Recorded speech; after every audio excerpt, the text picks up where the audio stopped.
And the family sees it. Why work there and run it when he sells it? We're going to get our share anyway. Who else has he got to leave it to? I think he just loves it. That's my thing. He likes power. He likes control. He likes people.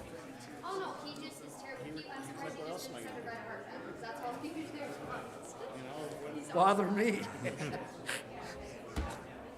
Bother me, yeah. We're ready to go, guys.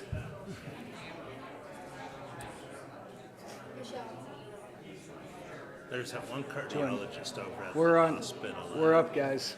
Dr. 7:30 Hall. here. And he just swears up and down to be retired. I'd like to call the Butte-Silver Bowl Council of Commissioners regular meeting for Wednesday, April 16th, 2025 to order. Clerk, could we please have roll call?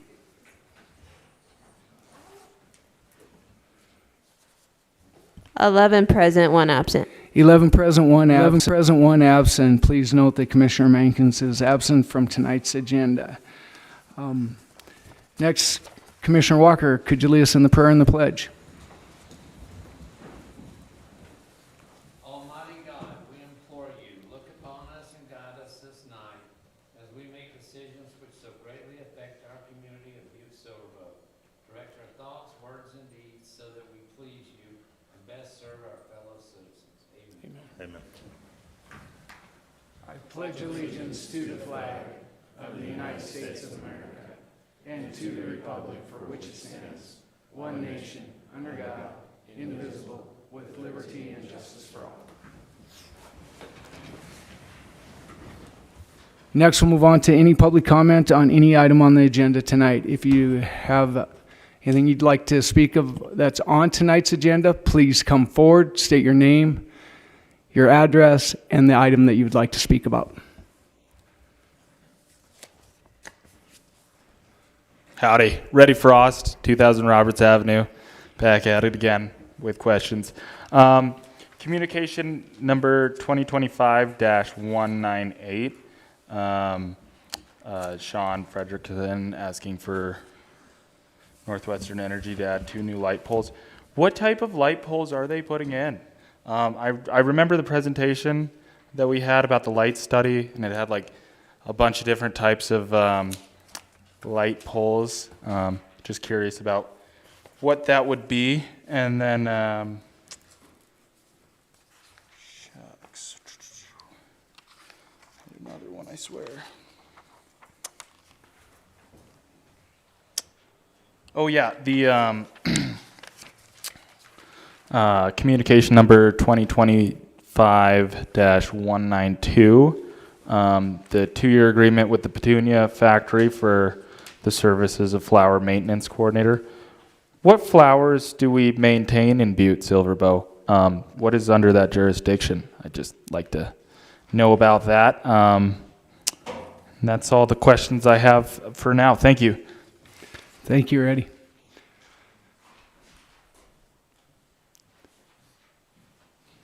Welcome. Thank you, Chief Executive Gallagher and Commissioners. My name is Bob Morris. I live at 909 West Court Street in Butte, and I'm here to provide comment on communications item number 27, the proposed sale of 600 acres of Butte-Silver Bow land to Horizons Montana LLC for the purpose of creating a data center campus. I have 40 years of experience in the electric power industry, including the design of electric utility and data center power systems around the world. I'm a residential ratepayer for Northwestern Energy, and I am presently the Lance Energy Chair at Montana Tech. The purchase and sale agreement between Butte-Silver Bow and Horizons is contingent upon the availability of 200 megawatts of electricity at the site. At the end of this year, Northwestern Energy will acquire ownership of an additional 590 megawatts of generation at Colstrip from Avista and Puget Sound Energy. This is ample to provide the 200 megawatts required for the proposed Horizons Montana data center site. Montana utilities have a demonstrated track record of providing reliable and economical electrical power to its ratepayers. Montana's average residential electricity rate is 12 cents per kilowatt hour. It's the 11th lowest in the country and 27% below the national average of over 16 cents per kilowatt hour. Northwestern Energy is required by regional and federal regulators to ensure adequate generation and transmission resources as part of their 20-year integrated resource plans that they update every 3 years. Adding a data center in the Butte area will not adversely impact our electricity supply. Conversely, adding 200 megawatts of additional electrical load in Butte-Silver Bow will provide our utilities with additional revenue to invest in more transmission and generation resources.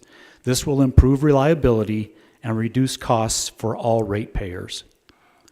I support data center development in Butte-Silver Bow, and I encourage the council to give it due consideration. Thank you. Thank you, Mr. Morris.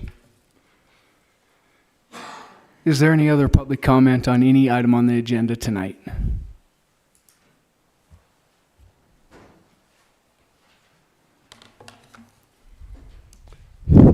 Mr. Chairman, members of the council, my name is Evan Barrett. I am retired. I live on Silver Street here on the Butte Hill. It's good to be here and see a functional government after spending a lot of time, 76 days in Helena trying to deal with property tax issues, trying to straighten that mess out. But it's a pleasure to be here and to see you all. I would like to speak to Communication 2025-11, which is on the consent agenda right now, and it's marked concur and place on file. And I always worry a bit when things just say concur and place on file without a lot of public input. In this particular case, it involves the use of a contract for the sale of 602 acres of economic development property in Butte-Silver Bow. And that's an important decision for us to make. Land is very precious for economic development. It is stated to be for a data center campus. The name Horizon appears on the contract. There's another name called Sabay that's bouncing around. As a citizen, I don't know who's in play here or exactly what the data center, the use of the computers will be. Of course, it's worth noting that they were given a special rate of less than 1% taxable value. So as opposed to a lot of other things like that, they pay a much higher percentage. So there's very low property taxes. Some concern that I always have when I'm dealing with something like this is what's the trade-off in terms of how it is used, what the taxes are, and what the job trade-off is as well. And so these are things that need some public awareness, and frankly, there's been no public awareness on this issue to this point. So I think it's inappropriate to put it on concurrent place on file. I would say that public awareness has had an impact in the past.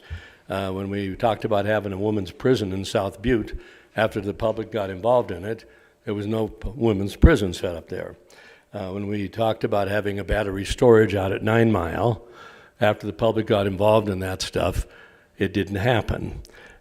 When the solar farm was looked at out there, and by the way, I was strongly for the solar farm, it did not happen after public involvement.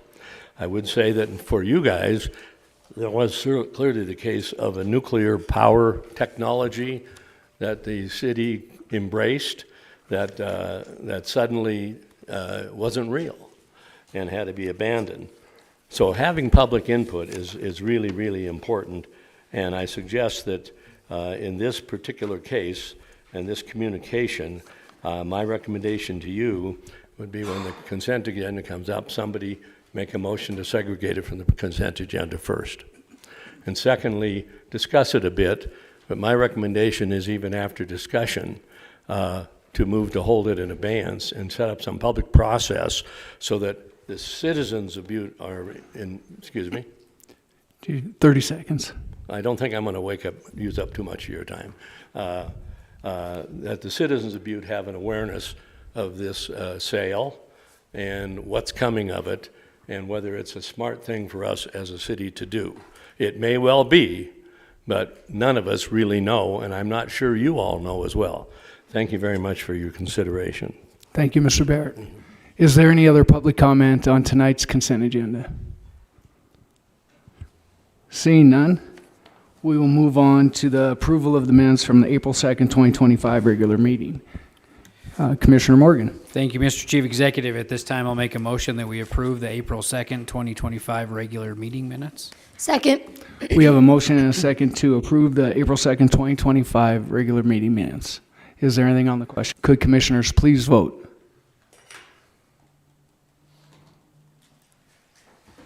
And would anyone like to change their vote? Clerk, please record the vote. 11 yeas, 0 nay. 11 yeas, 0 nay, motion passes. Moving on to items not addressed on tonight's agenda, we do have one. We have a suspension of the rules. Commissioner Morgan.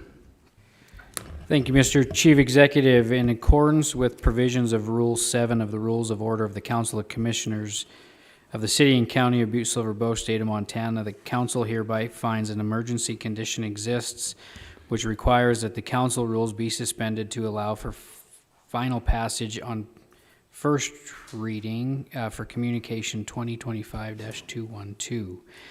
The reason for the suspension is as follows. Matt Enruth, Butte-Silver Bow County Attorney, is requesting authorization from the Council to submit the following request.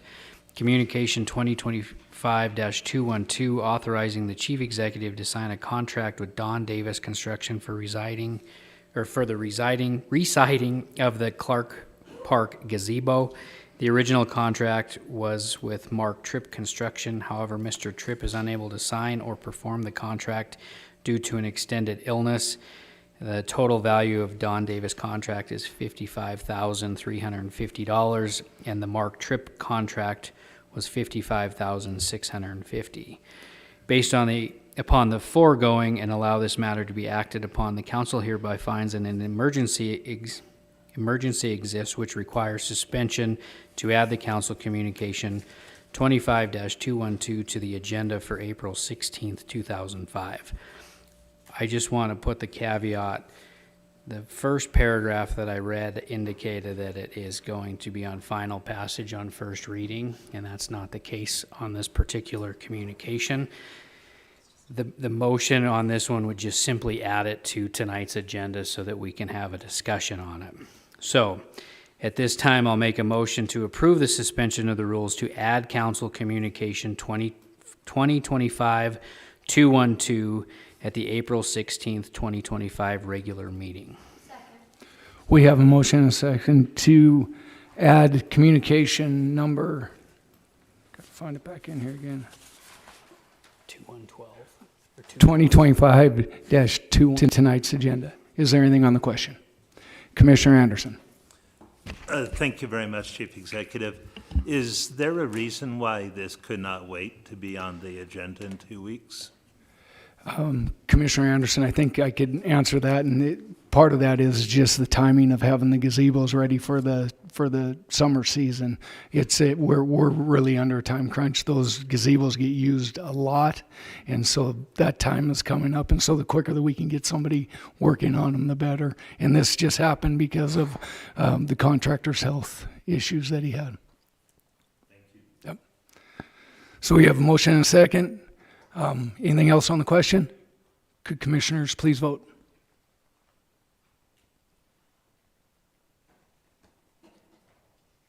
And would anyone like to change their vote? Clerk, please record the vote.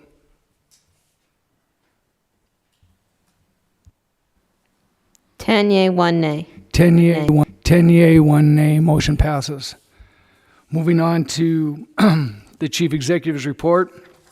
I just wanted to talk to everyone. This last week I sent out a letter to Cyrus Western, the new EPA Region 8 Director. Everybody, all commissioners should have received that letter requesting the urgency of the EPA and his his direction, under his leadership to make Butte a priority.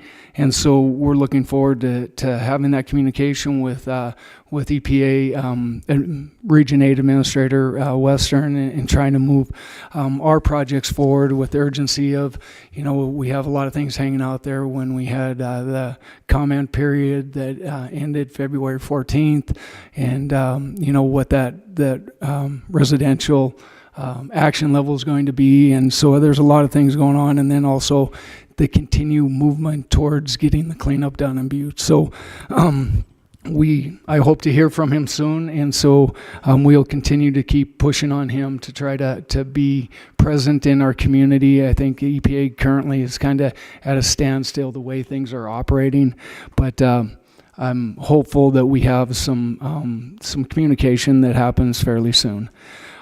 We also were emailed today court order granting preliminary injunction on the release of the funds that have been frozen, so that they're saying that they should be unfrozen, and so that is good news, and hopefully we have some announcement that the EPA $20 million grant is going to be unfrozen, and that's such a big deal for our community. And so we're going to continue to work on that end of it, and look forward to hopefully seeing those funds moved into the accounts so that we can be moving forward with the construction of the resiliency hub.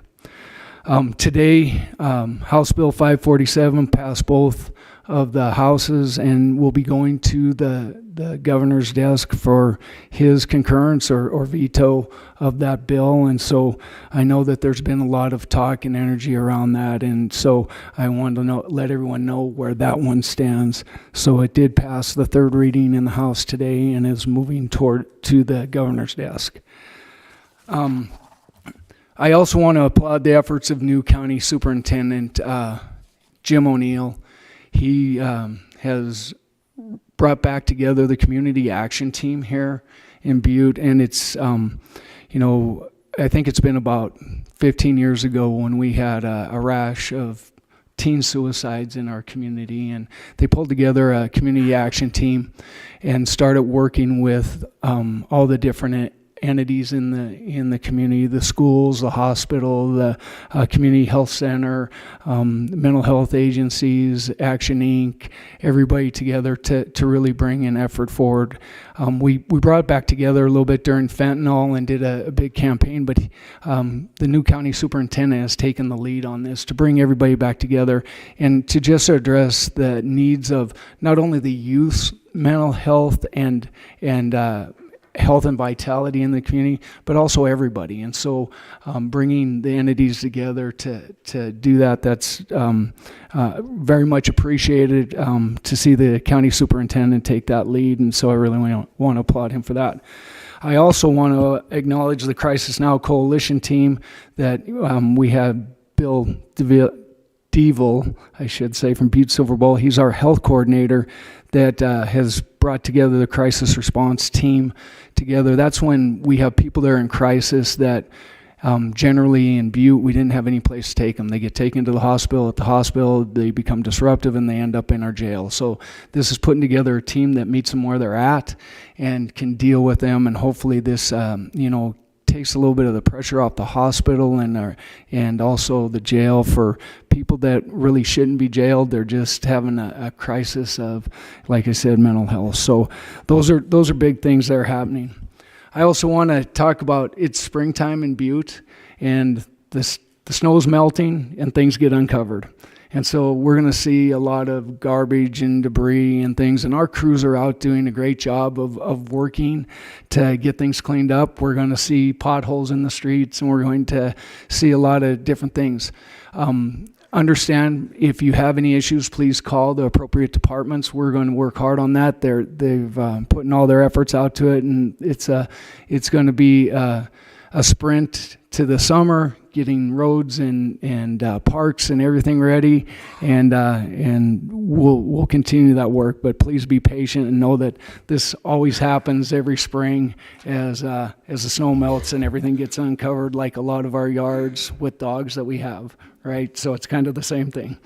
I also want to congratulate Commissioner Morgan as he had an addition of his new baby boy, Lucas. And so congratulations to Commissioner Morgan. It's fantastic. And so. And then I also just wanted to give my condolences to Commissioner Shea. She lost her mom and such a beautiful life. And we really appreciate, the time that you got to spend with her and the daughter you were for her, because I know. All right. So thank you. All right. With that, I think people want to get to the agenda tonight. So we'll move forward. So we'll move on to Section 1, bid openings, public hearings, and or presentations. We have 2 public hearings. First one is communication number 2025-155. County Attorney, do we have proof of publication?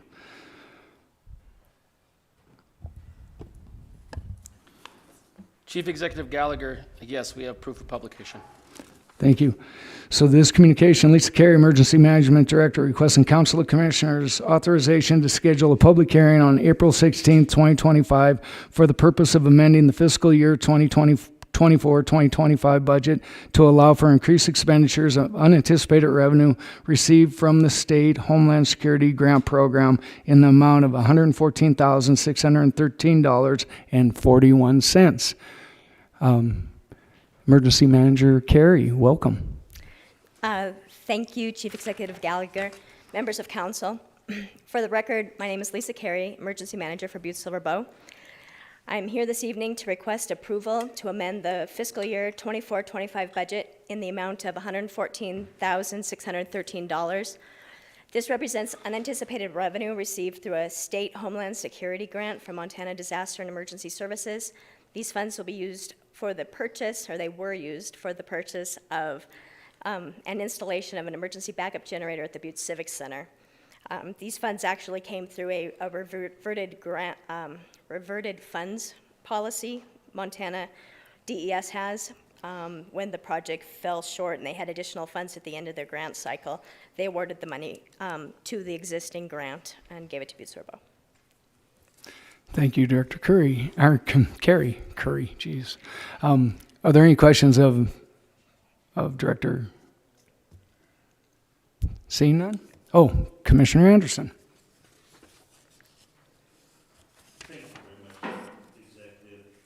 Thank you very much, Director Carey. You said the money was already spent and it was just add-on to an additional grant? This is an oversight on my part. I forgot to do the unanticipated revenue. So we actually got this money in August of 24. The original grant was received and approved of. We went through the correct process to apply for the grant in 2021. And the project, due to the pandemic, it had supply chain issues and inflation and a lot of unavoidable, hurdles. Mm-hmm.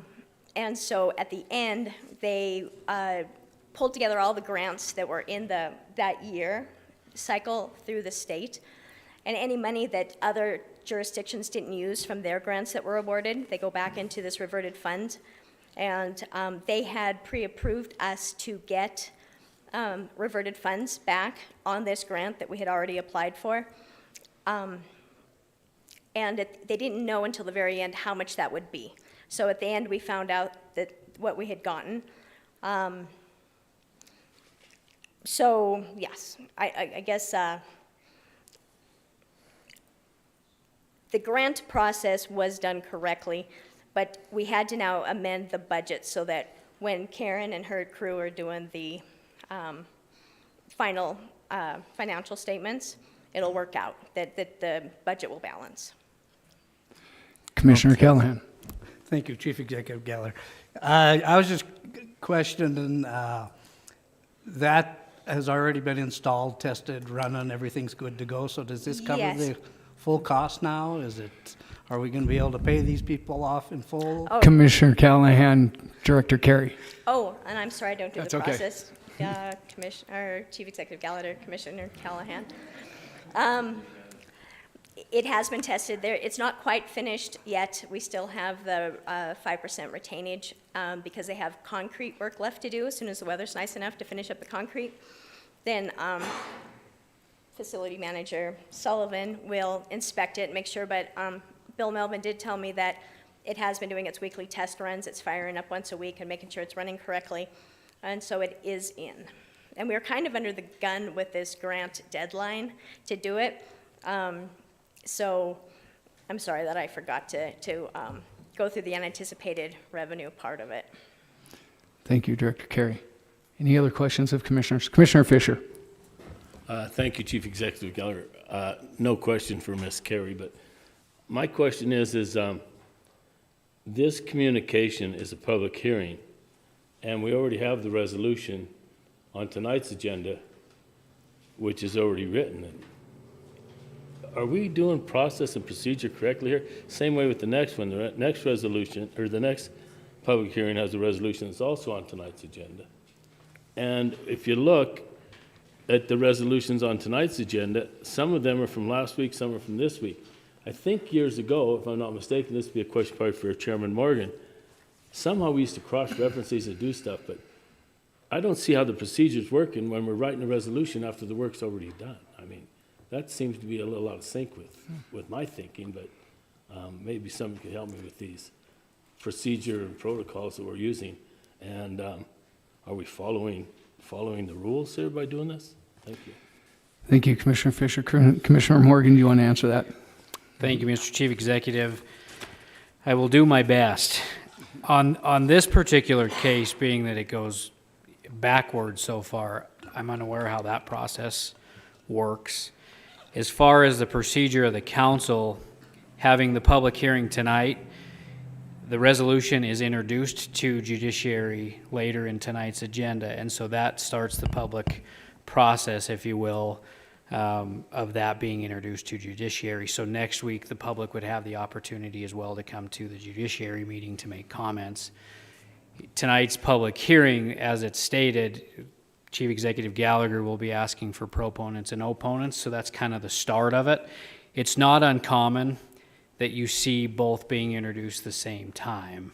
On this particular one, being in arrears, over my pay grade.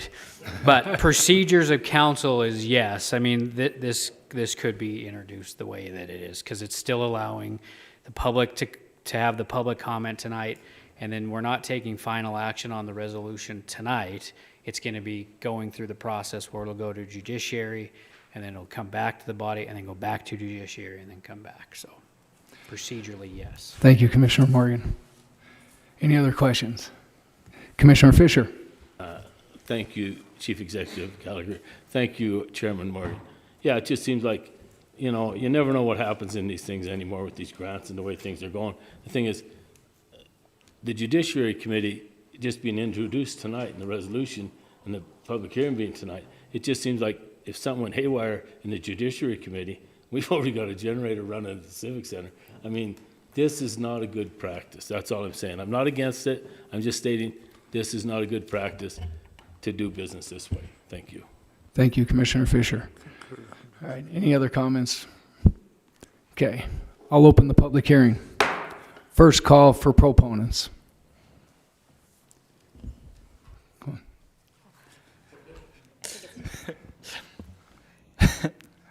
Reddy Frost, 2000 Roberts Avenue, and I am in favor of this. You can never have too many emergency generators. Let's just make sure we have enough diesel on hand. Thanks. Thank you, Mr. Frost. Second call for proponents. Third and final call for proponents. Next, I'll call for opponents. First call for opponents. Second call for opponents. Third and final call for opponents. I'll close the public hearing. Next, we'll move on to communication number 2025-168. County Attorney, do we have proof of publication on this one? Chief Executive Gallagher, yes, we have proof of publication. Thank you, County Attorney Enruth.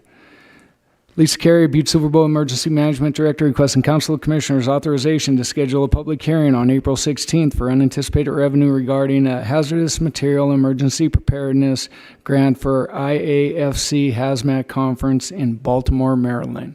Director Carey. Thank you, Chief Executive Gallagher, members of council. For the record, my name is Lisa Carey, Emergency Manager for Butte-Silver Bow. I'm here this evening to request approval to amend the fiscal year 2024-25 budget in the amount of $4,889. This represents unanticipated revenue received through a hazardous materials emergency preparedness grant from the U.S. Department of Transportation. These funds will support travel and registration costs for Butte-Silver Bow firefighters and hazmat technicians to attend the annual IAFC Hazmat Conference in Baltimore, Maryland. Thank you, Director Carey. Any questions of commissioners? Seeing none, I'll open the public hearing. First call for proponents.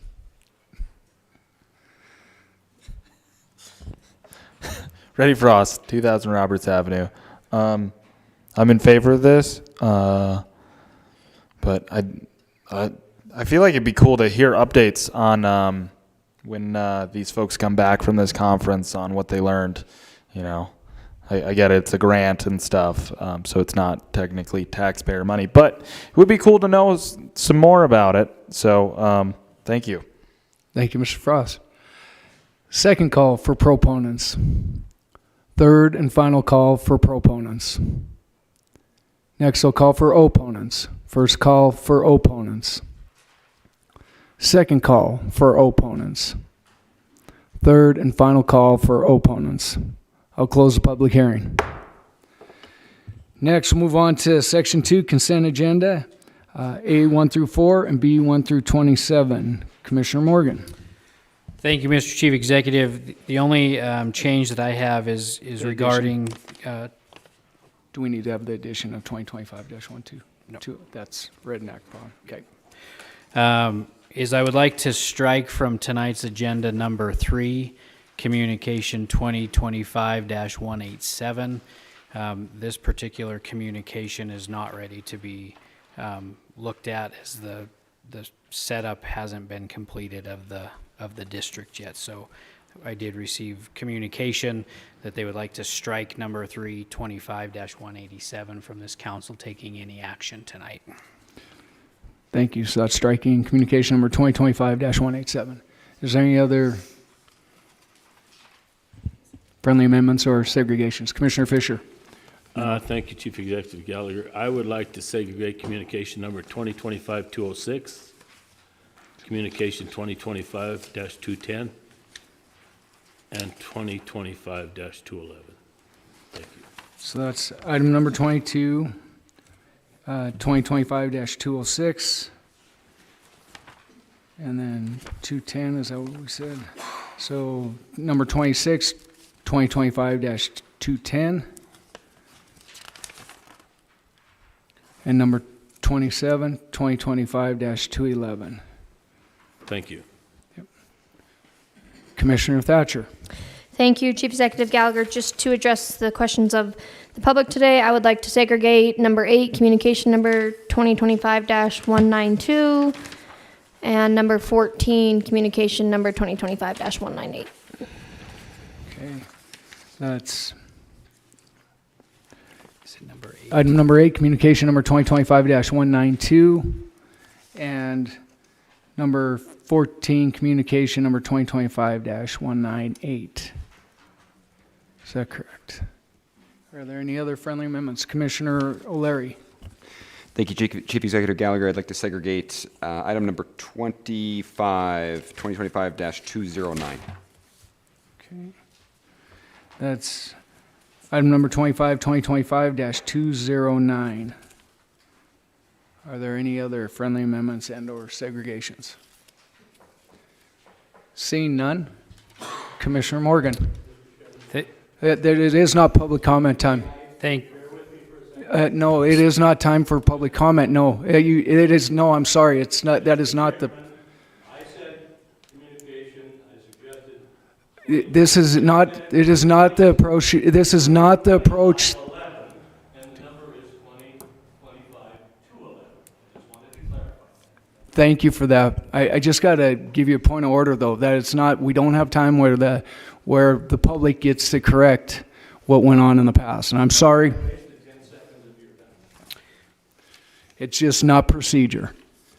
Thank you, Mr. Chief Executive. At this time, I will make a motion that we approve Section 2, the consent agenda, A, the committee reports 1 through 4, B, communications 1 through 27, with the exclusion of number 8, 25-192, number 14, 25-198, number 22, 25-206, number 25, 25-209, number 26, 25-210, and number 27, 25-211.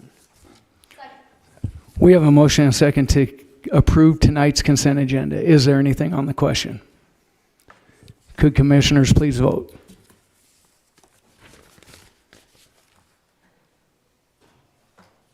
Like to change their vote. Clerk, please record the vote.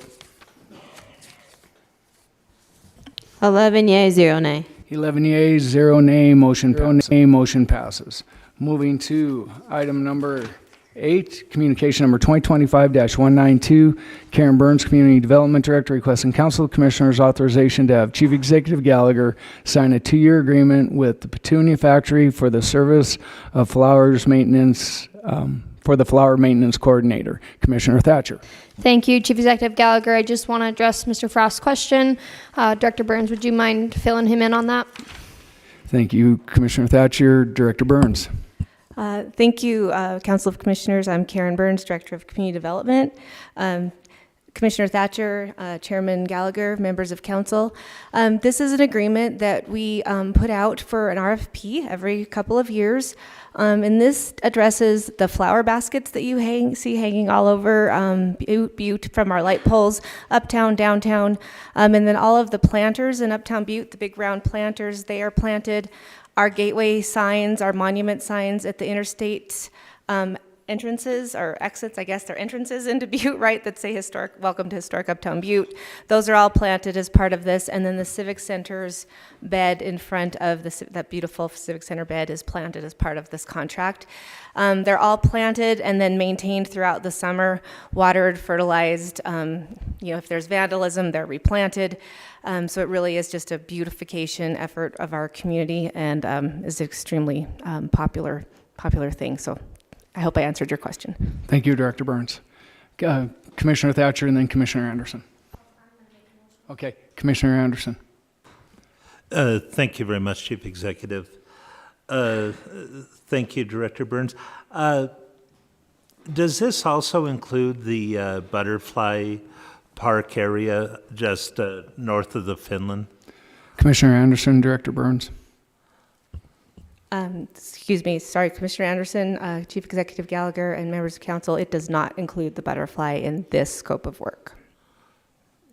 Thank you, Director Burns. Follow up. Follow up, Commissioner Anderson. Who does take care of that park, that area? Commissioner Anderson, I can answer that for you. It's Parks and Recreation. And so generally we enter into a contract with the Petunia Factory that plants that, the butterfly. Yeah. Thank you. Thank you. Commissioner Thatcher. Thank you, Chief Executive Gallagher. Thank you, Director Burns. Mr. Frost, I hope that addressed your questions. At this time, I would like to make a motion to concur and place on file communication number 2025-192. We have a motion and a second to concur and place on file communication number 2025-192. Is there anything else on the question? Could commissioners please vote?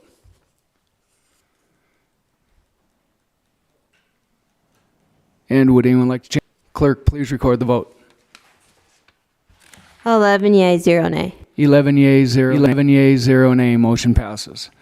Moving on to item number 14, communication number 2025-198. Sean Frederickson, Parks and Recreation Director, requesting Council Commissioners authorization to have Chief Executive Gallagher sign an agreement with Northwestern Energy to add 2 new light poles in the parking lot of Skyline Park. Commissioner Thatcher. Thank you, Chief Executive Gallagher. Same gig here. Commissioner Frederickson, could you please answer Mr. Frost's question? Thank you. Yeah. Commissioner Thatcher, Director Frederickson. Chief Executive Gallagher, Commissioner Thatcher, other members of council. When you get into these, when you start talking with Northwestern Energy, you have limited options on what can be installed. So this will be an LED light, typical parking lot light, similar to what you will see at Copper Mountain Sports, complex.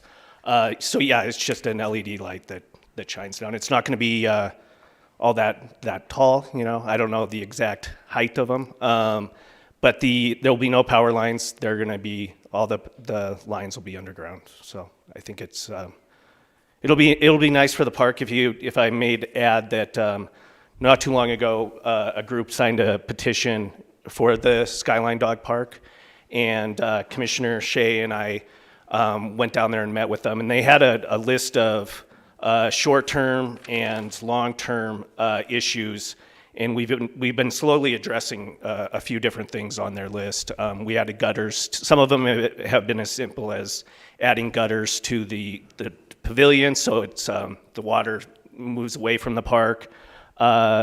They requested that the spigot got moved into the park. We're going to be working on that as soon as we can with the weather, and so that'll happen this spring, so they don't have to take the dogs out of the park to get them water. Some of the other things that we've been working on is we just received a grant for a little over $7,000 to plant 20 to 30 trees at the dog park. So we will also be working with them. I spoke with one of the people that signed the petition, and we're going to organize them to plant some of the trees, and they're going to really help us out. So we're making progress on the dog park. We hoping maybe, this is a huge maybe, but we're hopeful that we might be able to get some agility things in there, whatever they're called, ramps and things for them to play. So yeah, that's all I have. Thank you, Director Fredrickson. A lot of information. Good job. Yeah. Any other questions of commissioners? Commissioner Thatcher. Thank you, Chief Executive Gallagher. At this time, I'd like to concur and place on file communication number 2025-198. We have a motion and a second to concur and place on file communication number 2025-198. Is there anything on the question? Could commissioners please vote?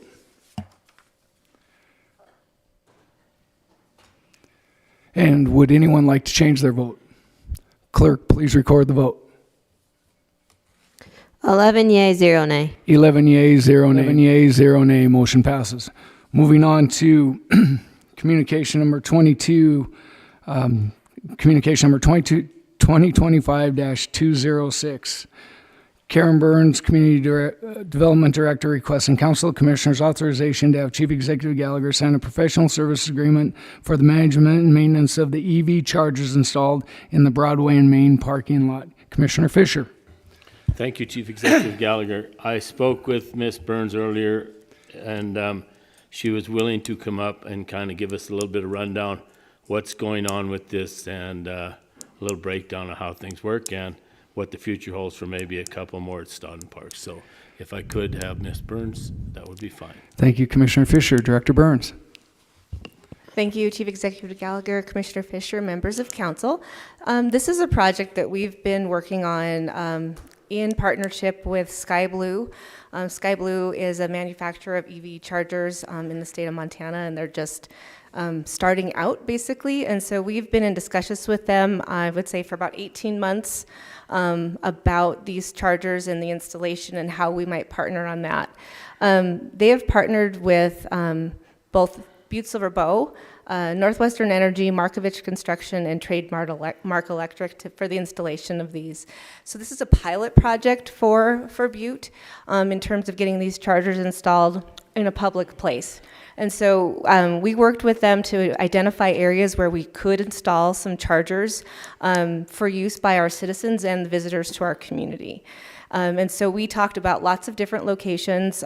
We went and identified what we thought were some good places. So the lot on Broadway in Maine was identified because there's ready power available to that site that is owned by Butte-Silver Bow. And then we also identified, we looked at the chamber, we looked at lots of different locations around the community and decided 2 chargers at Stodden Park might also be really useful to the community and our visitors. And so we worked on getting them installed. All of this was done with Sky Blue. We have not paid any money out for the installation of these chargers from Butte-Silver Bow. So these chargers are placed and they're ready to be turned on. The part about how they're managed from that point forward got a little bit more complicated than we had anticipated. It's one thing to just turn the chargers on and have them charge a car, but you kind of want to understand, well, how often are they being used? How much is being drawn from them? You know, there's software that goes along with this, and to monitor that software remotely for our IT team was going to be a nightmare to try to figure out how to do that. And so we eventually came to an agreement that we thought it might be best if Sky Blue managed the chargers for us. And then we went into an agreement with them to possibly pay them to manage the chargers, give us reports back, how much they're used, what's going on with them, are they functioning properly, are there repairs that need to be done. And then if we ever decide to actually, and this is going to get confusing because I'm using the word charge many times, if we ever decide to charge someone to charge their vehicle, so if we ever decide to put a fee for use of the chargers, we can do that. We can turn them on to charge mode, which doesn't mean to electrify the vehicle or charge the vehicle, but to charge that patron to use it. So we could do that and generate some revenue for this project. You can run them in free mode or in a fee mode. So again, sorry to be so confusing. We thought that it would be great to just do a public kind of outreach and say, hey, we've got these are there for their use, see how much they're used, see how they function, does it make sense? And then if we did turn them on to have a fee associated with the charge, we would go into a revenue share with Sky Blue for that charge. So they would charge us to monitor so I say $50 a month, but that's for 2 chargers. It's $25 a charger a month. So we'd be charged $600 a year for their services. And then if we ever decided to turn them into revenue generating mode, that would be credited back against that fee. So we could end up actually making revenue instead of paying money out, if that makes any sense.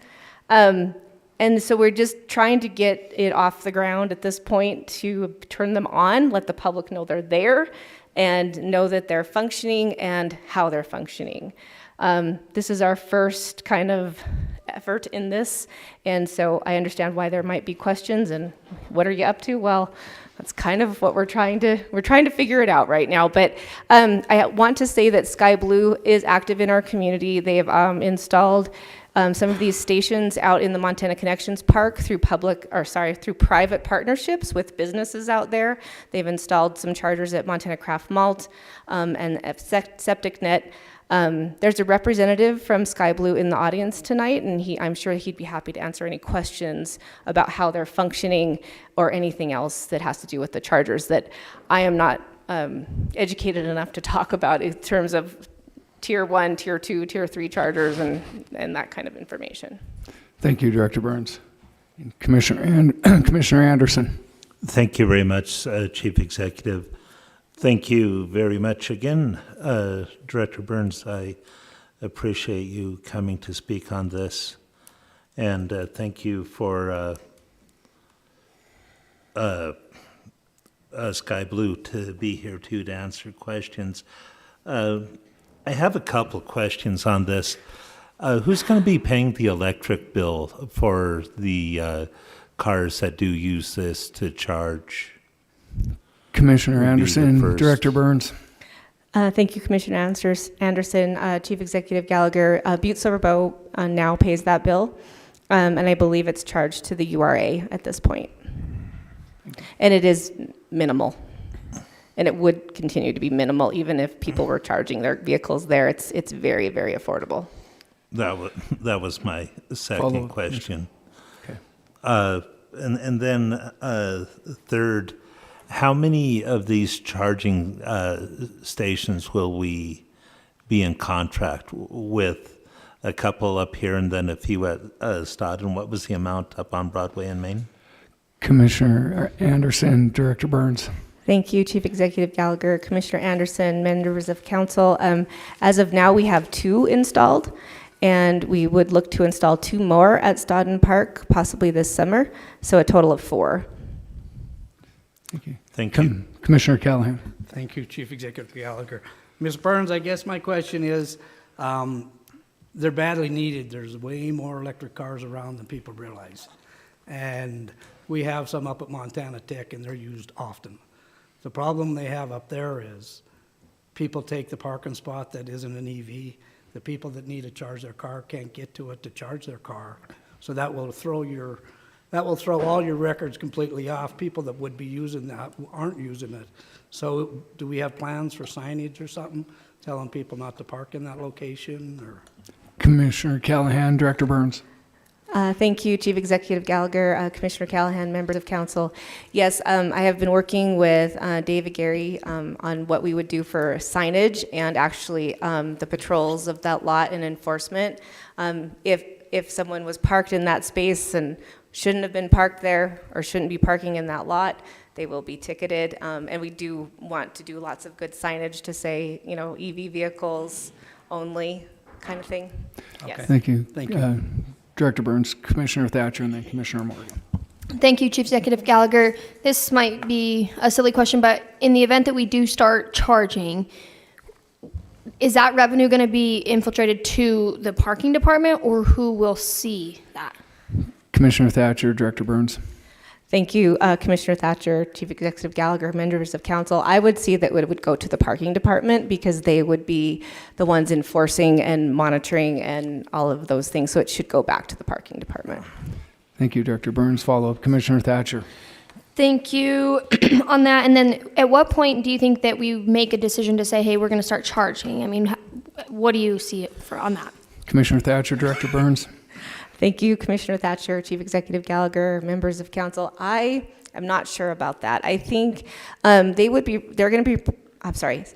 Blue will give us reports monthly of their usage and how they're used and how long they're used, things like that. And I think we could get some of those metrics on board first before we make a decision of when we should do that, or if we decide to even do it.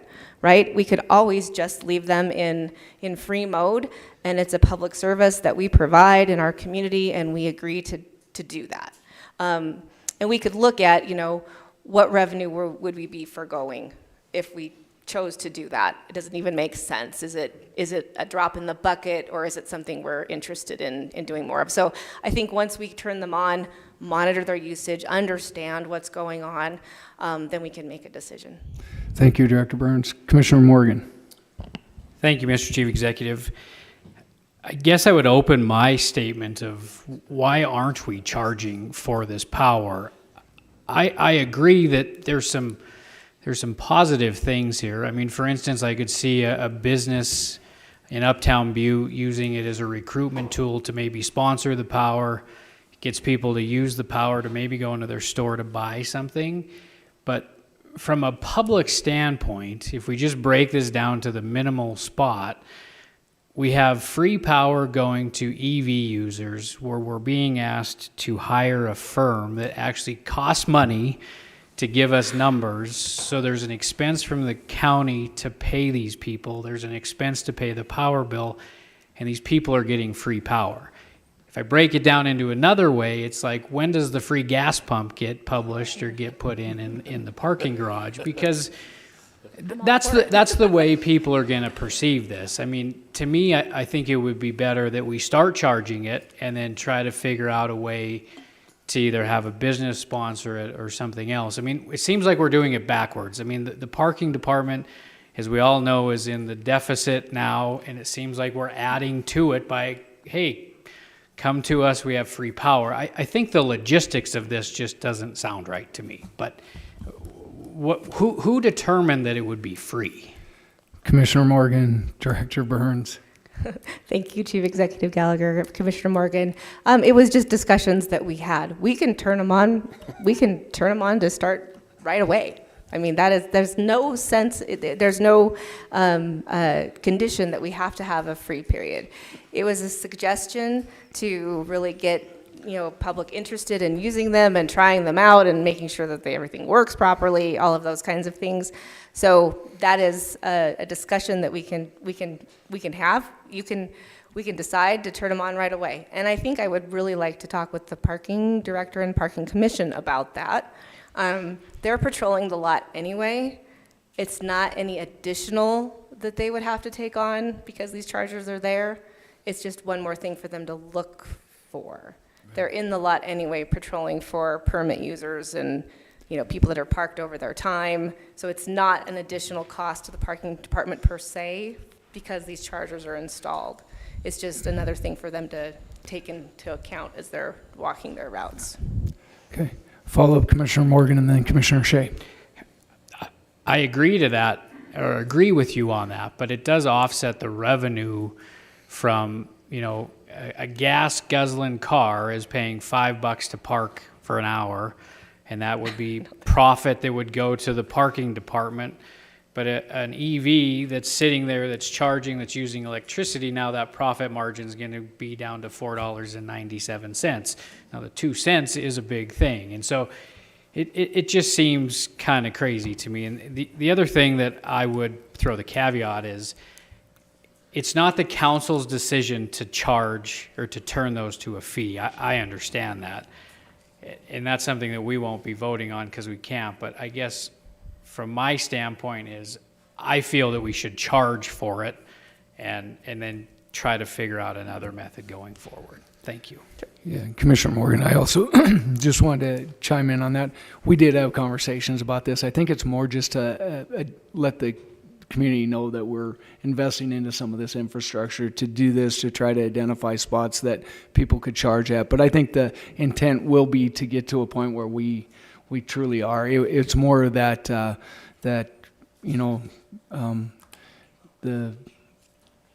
I guess grace period that we'll have there, just to let the public know that that's happening. But I was involved in those conversations as well when we first started doing this.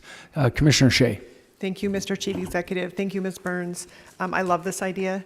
I also feel very strongly that we should charge for this right away. I think the public service part of it is just having the EV chargers available, in my opinion.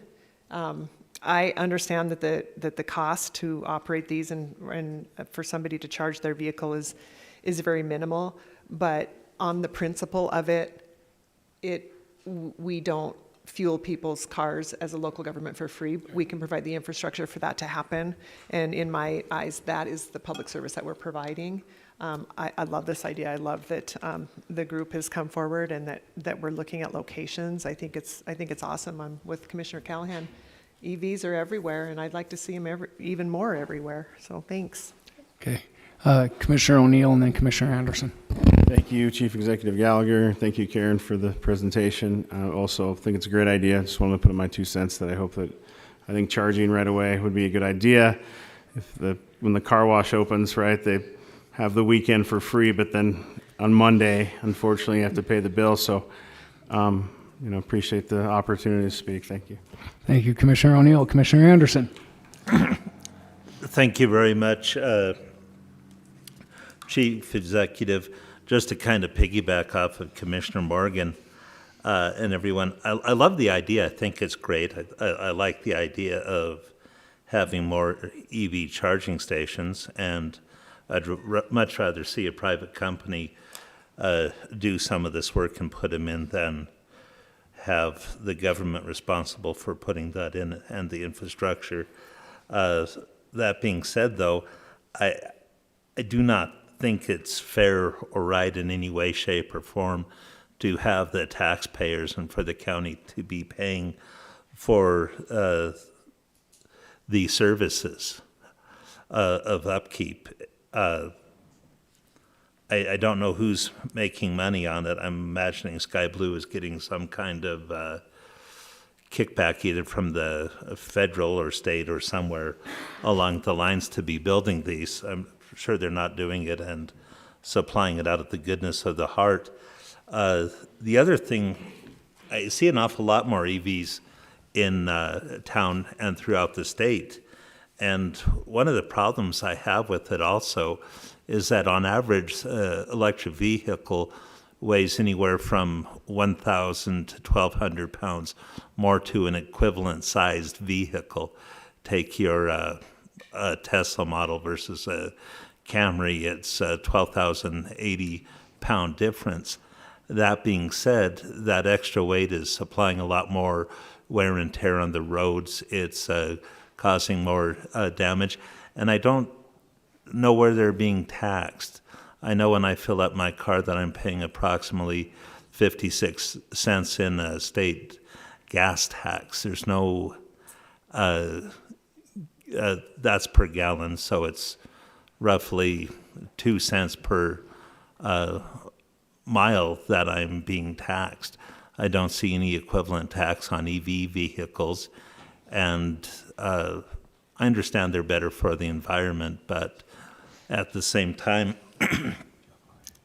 the power generation that we're seeing over here is coming from coal and other power sources too. So it's not really that much better for the environment that I see. It is in some ways, not so much in others when you look at the excess mining and everything else. I do like having the stations throughout town, but I think that we should be charging it, and I think we should be charging or looking at a way to increase not only the gas fee, but some kind of tax fee on top of it, equivalent to what the gas tax would be. Thank you. Thank you, Commissioner Harrison. Commissioner Callahan, and then we'll go to Commissioner Boyle and then Commissioner Fisher. Thank you, Chief Executive Gallagher. Ms. Burns, I think you can help me out here. I think they missed the boat probably a half an hour ago when you told them these were just a trial run. You had mentioned that, the computer and all that and being able to log it and all that is fairly expensive. You don't go spend a whole bunch of money to find out that the trial run doesn't prove that it'll even cover the cost for all that equipment. Is that kind of what you were trying to tell us at the beginning? Commissioner Callahan, Director Burns. Commissioner Callahan, Chief Executive Gallagher, yes, thank you. Thanks. Okay, Commissioner Boyle and then Commissioner Fisher and then back to Commissioner O'Neill. Thank you, Chief Executive Gallagher. Thank you, Ms. Burns. My question is, these other charging stations around, are those people charging? And if they are, is it fair for the Butte-Silver Bowl to say, we're not going to charge and they're trying to charge? We're going to direct competition against private business. And I don't think that's correct. Thank you. Commissioner Boyle, Director Burns. I don't know. I'm not sure if, do they charge? Okay. So, Commissioner O'Leary, can you answer that? Yeah, thank you, Chief Executive Gallagher, Commissioner Boyle. The main reason that I drive an electric car, so this is all really familiar to me. The reason why the level 2 chargers are, these would be level 2 chargers as far as I can see from the contract. They are much slower, and the ones that you see, the Tesla chargers, the one out Rocker, these are level 3 chargers. They're 350 kilowatts. These are like 9 to 13 or something. So you're really not in direct competition. These are mostly installed in public places for the purpose of somebody who's going shopping and they want to plug their car in and charge for a couple hours. They get maybe 20 miles per hour of range. It's not a lot of power. So generally the reason why cities, municipalities are involved with the installation of level 2 chargers is because they're more of a destination for people to go to attract customers to your uptown district or whatever. Thank you, Commissioner O'Leary. Good info. Commissioner Fisher. Thank you, Chief Executive Gallagher. Thank you, Director Burns. I didn't think you had to bring your crystal ball with you tonight. The reason for segregating this was to inform everyone what's happening. And all the conversations great that we're having.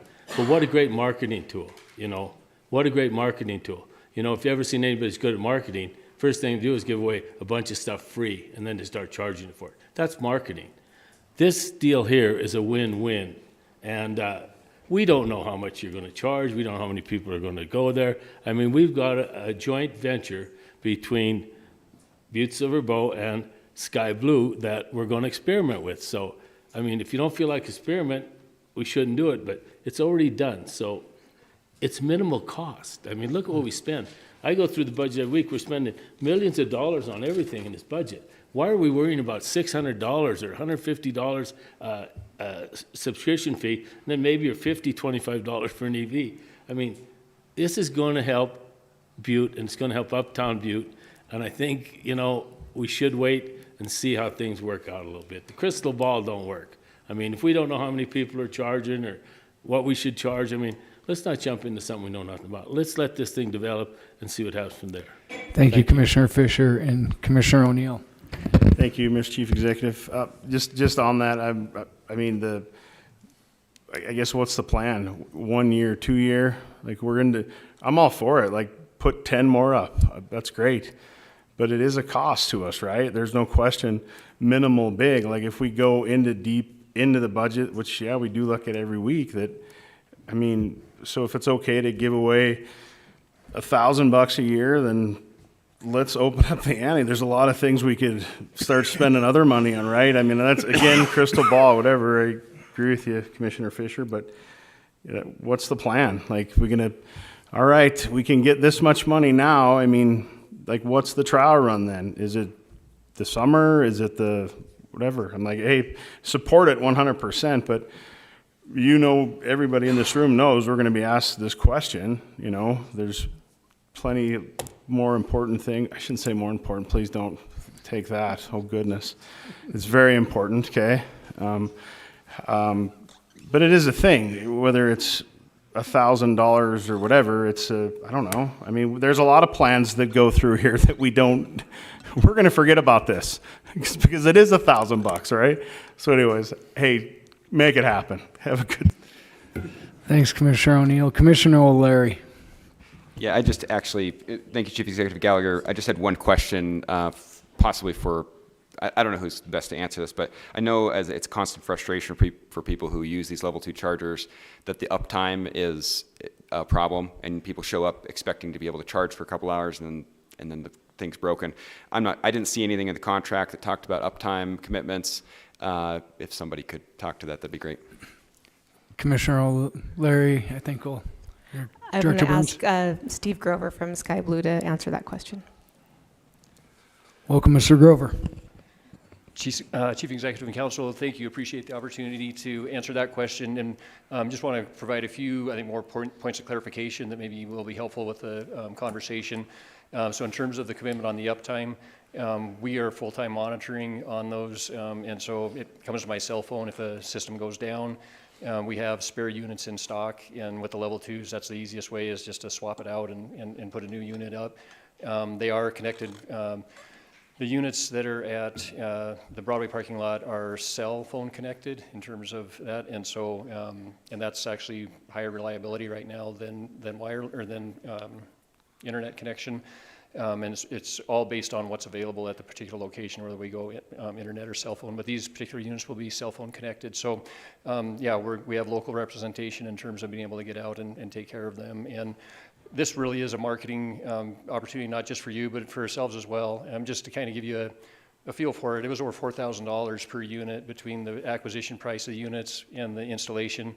And it really varies depending on how far we have to run the electricity in terms of what that installation charge is. That's a big piece of it. But these are just level 2 units, so they're only 40 amp units. So somebody had brought up a level 3 type charger before, like you see at Town Pump and some of those locations. Those require major infrastructure. Those are $200,000 per unit units, and they do charge very fast. They're supposed to charge very fast. There's issues with that right now too that I won't go into. But these are just level 2, so we're able to plug right into your existing panel on Broadway. That parking lot has extensive electricity because it's set up for, I think, for the festivals and that with the power that's available there. So we're able to go right into that panel. The Stodden Park is going to be a little more expensive on our end just because of the power that we have to run for it and the way that those units will get installed. But this was a joint venture. Northwestern Energy was very gracious. They contributed $1,500 per unit for this installation. Trademark donated their electrical services, and Markovich Construction donated their civil construction. So all in all, it was a great joint venture locally with the group in order to get these installed, and we are committed to installing both the units up here and the ones down at Stodden Park. That's probably as much of a marketing hit as we're going to take in terms of the installation aspect of it. We really think it's a good opportunity. It's a great opportunity. We think Butte is the ideal location. First, city east of New York that had electrical power, so why not be one of the first ones to take advantage of this? And EVs are in an interesting market right now. Obviously a lot of government support was lost. The question was brought up whether we got any support. We did not. All of the money that's gone federally so far has all been for level 3 chargers. And so level 2s do not get any federal or state subsidy at this point in time. And so this is all on our back. And I guess the last point I would make, I think I really appreciate the conversation back and forth in terms of at what time is the right time to start charging. So that you understand, it really depends on what your power charge costs are. And I'm not sure with Northwestern Energy right now at that location what your rates are. And that's part of the reason for doing an initial study so we can start gathering that data and see what it's going to cost. I have the same unit that we're installing for you guys, and it cost me the equivalence of 3 cents a gallon based on my electrical charge to charge my vehicle versus gas. So I expect your electrical costs associated with these is going to be very minimal, but we're going to monitor that closely, and that's one of the first things that we want to pay attention to. The other thing, I do agree at some point it makes sense to charge, because with our system, there's both a rate, kilowatt per hour rate that they're charged when they're charging, but there also is a standby rate. So if their vehicle reaches full charge and they decide to leave it parked there, their debit card or credit card is already in the system, and they'll be charged, and you guys can determine, or the parking commission can determine how much they're charged. But that is one of the key ways to disincentivize people from just parking and staying there. Obviously, if somebody parks there that's not an EV customer, we don't have a way to capture that data, and that's where the patrolling signage and patrolling is going to be important. But hopefully that covered most of the questions. If there's anything else I can answer, I'd be happy to, but really appreciate your support. Thank you, Steve. Commissioner Fisher. Thank you, Chief Executive Gallagher. Thank you, everyone, for participating. I recommend everyone read the PDF, read the scope of services, and get a little more educated. There's a lot of answers in here. And with that being said, I would like to make a motion to concur and place on file communication 2025-206. Thank you. We have a motion and a second to concur and place on file communication number 2025-206. Is there anything else on the question? Could commissioners please vote?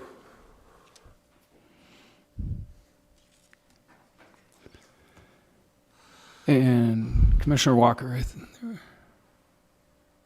And would anyone like to change their vote? Please record the vote. 9 yea, 2 nay. 9 yea, 2 nay, motion passes. Motion passes.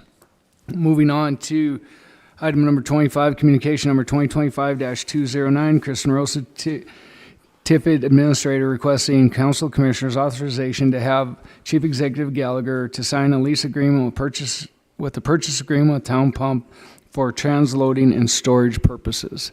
Commissioner O'Leary. Thank you, Chief Executive Gallagher. The main reason I segregated this was because I noticed when I was reading this, the warranty deed has the name of our former clerk and recorder, so I just wanted to amend that before we pass this. Okay.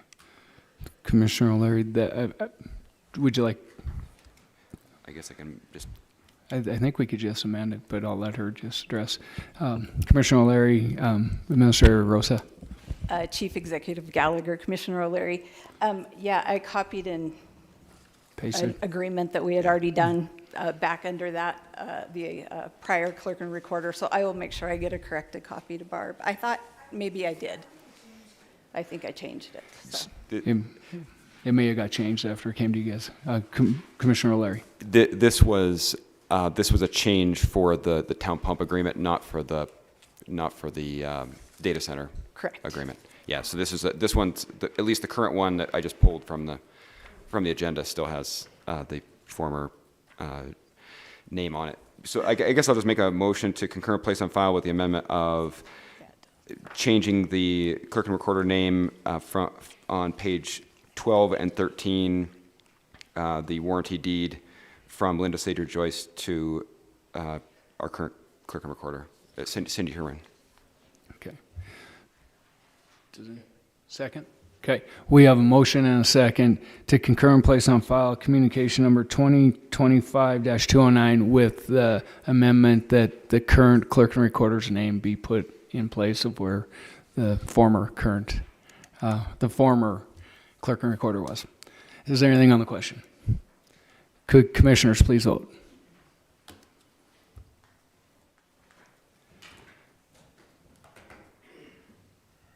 And would anyone like to change their vote?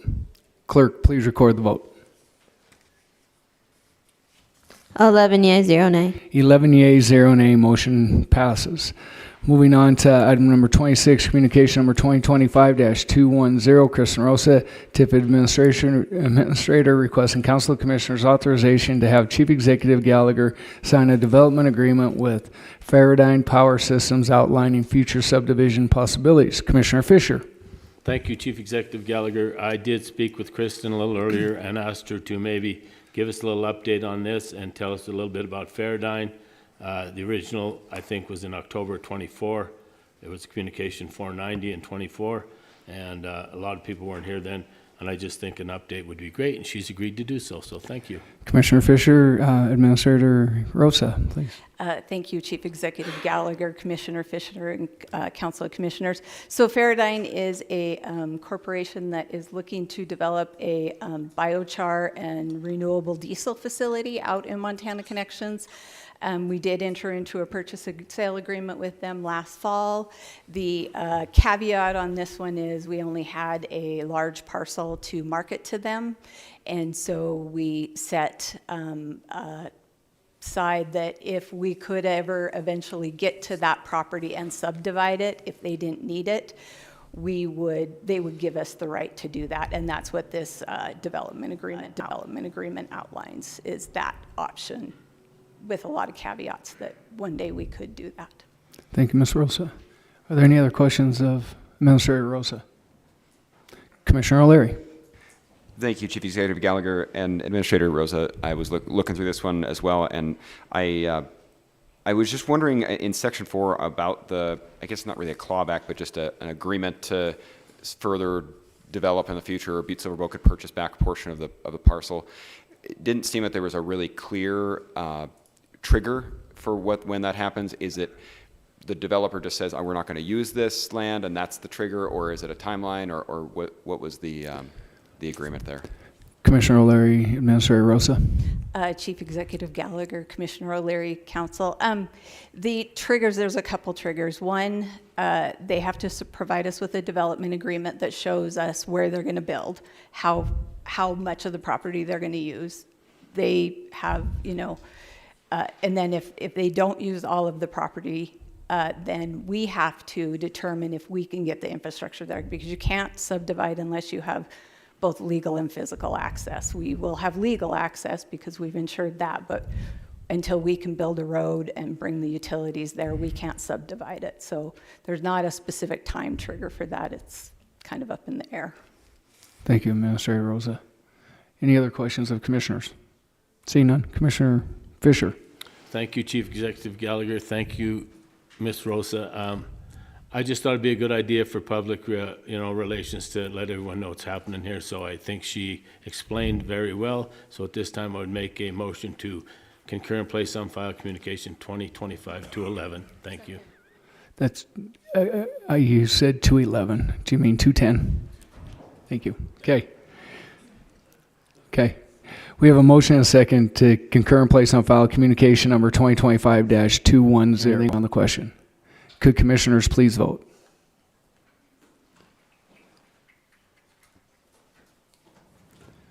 And would anyone like to change their vote? Clerk, please record the vote.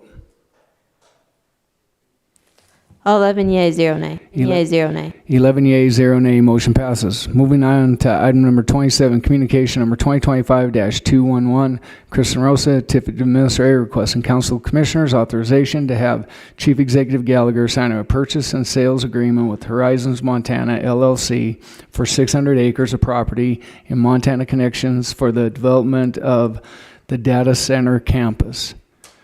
So, Commissioner Fisher. Once again, thank you, Chief Executive Gallagher. same situation here. I talked to Kristen earlier, asked her if she'd maybe give us a little update on this.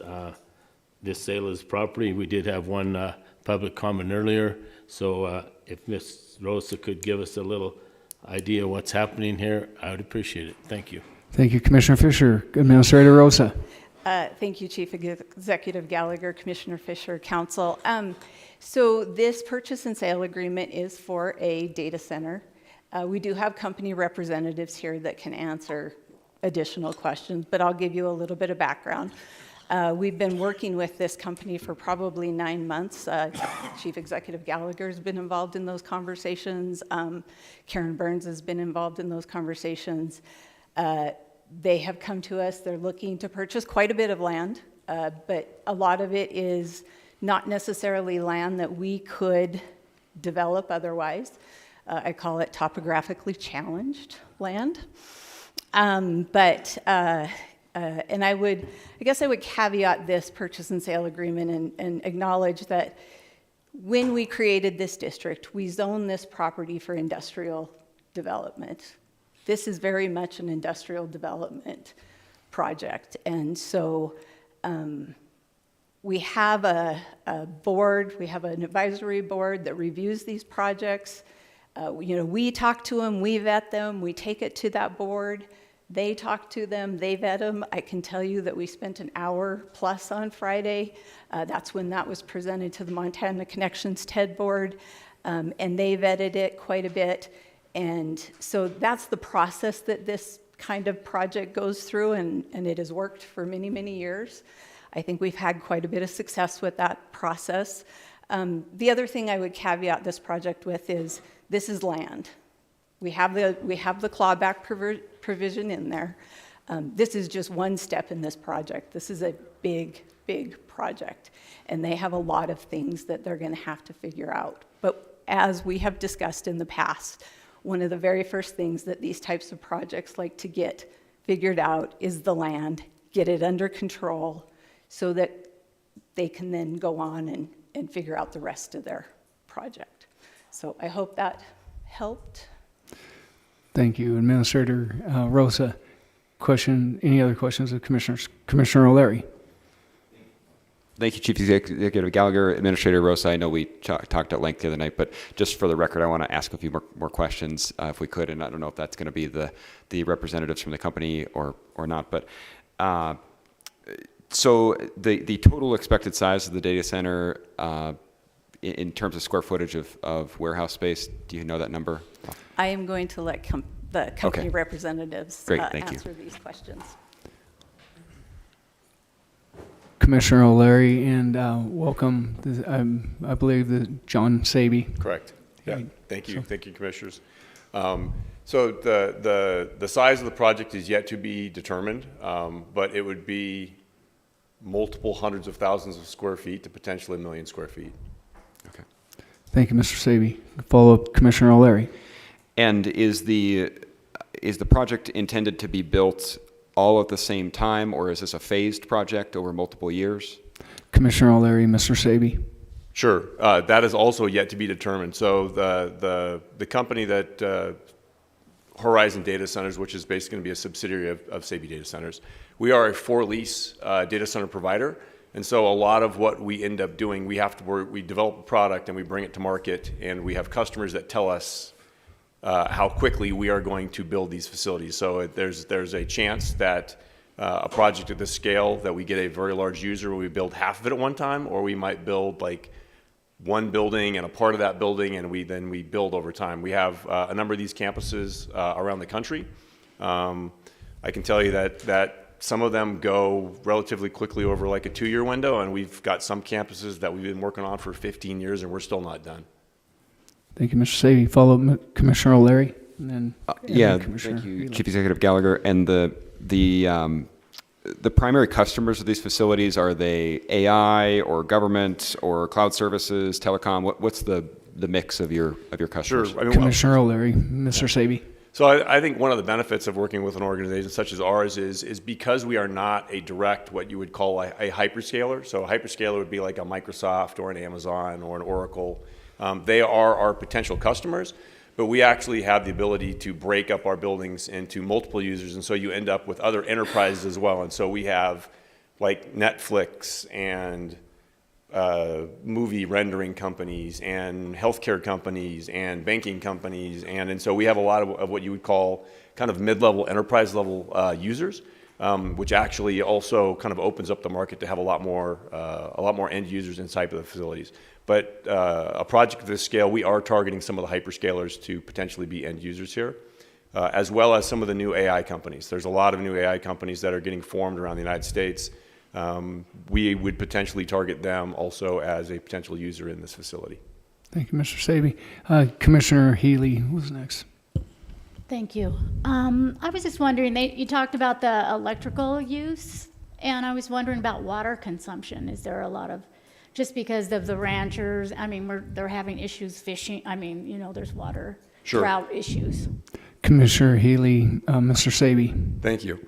So one of the great things about the facilities these days is we can use as little water or as much water as is available. One of the benefits of this community is you guys do have some water rights and some access to water that is being used from an industrial standpoint. So if that is available for us to potentially use, we would avail ourselves to be able to use that for our cooling. But if the answer is that it is not available, we have solutions that can use basically zero water just for our bathrooms. So we will work with the community to do whatever they would like with their water source. And if you would like to use it, we can use it. And if you would like to not use it, we will not use it. Thank you, Mr. Saby. Follow up, Commissioner Healy. And then I just had one other question. Is there like electronic waste, or, you know, how does that work? Disposal of toxic materials, anything like that? No, Commissioner Healy, Mr. Saby. Sorry, break protocol. No, the great thing also is there really essentially is no waste from a hazardous standpoint. Right? Obviously, the servers do get recycled, but there are recycling companies that come to the facility and pick up the servers and take them to the recycling facilities to recycle the servers. Other than that, there's essentially no other waste. I mean, we do, obviously have cardboard and stuff like that for recyclable materials, but there's no hazardous toxic waste yet. Thank you, Mr. Saby. Commissioner O'Leary. Thank you, Chief Executive Gallagher. Mr. Saby, thank you again. Going back to the power consumption portion of this, it's my understanding that there's not currently a power purchase agreement in place for this facility. I assume that that's coming later. You're probably in negotiations on that. If you could speak to that a little bit, excuse me. And then if you could speak to any intentions you might have to use the more marginal land for solar development or some other kind of on-site development. It's my understanding that the legislature is going through a process right now of giving a more advantaged tax rate for on-site development. So if you could speak to those two things, that'd be great. Commissioner O'Leary, Mr. Saby. Sure. So you are correct. We are working on a power agreement with Northwest Energy.